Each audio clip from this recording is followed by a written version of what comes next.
लिल्लाहि रब्बिल आलमीन अस्सलातु वस्सलामु अला सय्यिदिल अंबियाई वल मुरसालिन व अला आलिहि व साहबिहि अजमाइन।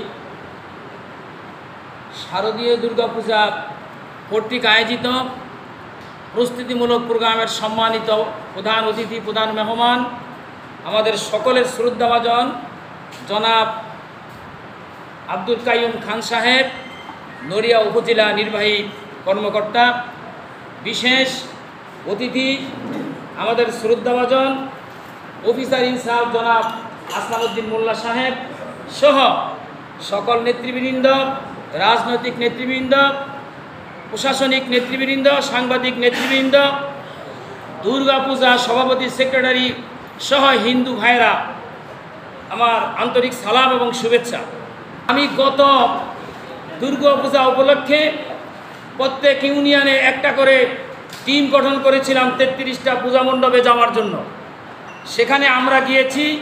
আমি নিজে নড়িয়া উপজেলা আলাদা একটা কমিটি গঠন করে প্রত্যেক ভাইয়ের প্রত্যেকটা মণ্ডপে আমি সেখানে গিয়েছি। আমার বিশ্বাস যে প্রত্যেক মণ্ডপের সভাপতি, সেক্রেটারির কাছে আমার মোবাইল নাম্বারও রয়েছে। আপনাদের প্রতি দৃষ্টি আকর্ষণ, অনেকেই অনেক বক্তব্য দিয়েছি, কিন্তু আমার মসজিদ যেরকম আমার কলিজার টুকরা, প্রাণের খুব কাছের, সুতরাং আপনাদের মন্দির মণ্ডপগুলো আপনাদের কাছে এরকম খুব কাছের এবং প্রিয়। আমরা সবসময় খেয়াল রাখবো 3 থেকে 4 দিন বা 7 দিন যে পোড়া মণ্ডপ চলবে, সেখানে আপনাদের কমিটি থাকবে, আমাদের কমিটি থাকবে। আমরা সেখানে সবসময় আপনাদের খোঁজখবর নেওয়ার জন্য আমরা সবসময় থাকবো ইনশাল্লাহ। এবং কেউ কোনো অন্যায় যেন করতে না পারে, গোপনীয়ভাবে যেন কোনো অবিচার করতে কেউ না পারে, সেজন্য আপনারা কন্টিনিউ লক্ষ্য রাখবেন। আমিও আপনাদের সাথে থাকবো ইনশাল্লাহ। তবে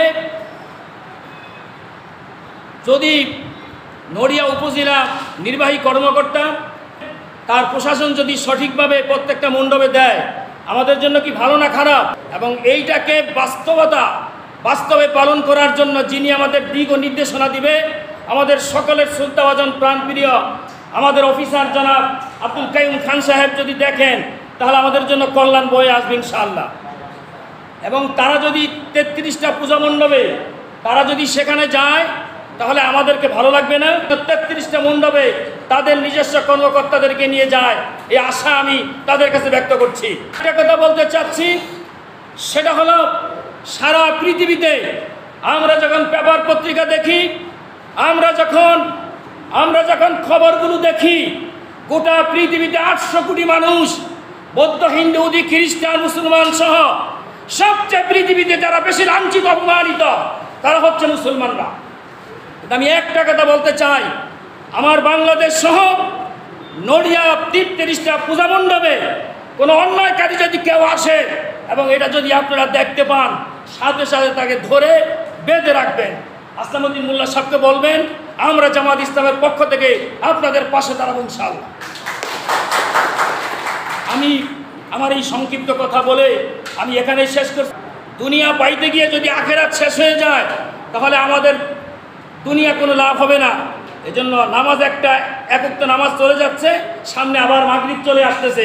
আমি সকলকে অনুরোধ করি, হিন্দু ভাইরা যেরকম তাদের ধর্মের জন্য পাগল করা থাকে, আমাদের মুসলমান যারা আছে, কর্মকর্তা সহ অফিস আদালত যারা আছি, সকলে যেন আমাদের ধর্মের জন্য যেন আমরা প্রাণটা দিতে পারি, নামাজ যেন পড়তে পারি। আমরা যখন নামাজের আজান হয়, মসজিদমুখী যেন হতে পারি। আল্লাহ যেন আমাদের সেই তৌফিক দান করে। আমি আমার সংক্ষিপ্ত কথা বলে শেষ করছি। আসসালামু আলাইকুম ওয়া রাহমাতুল্লাহ।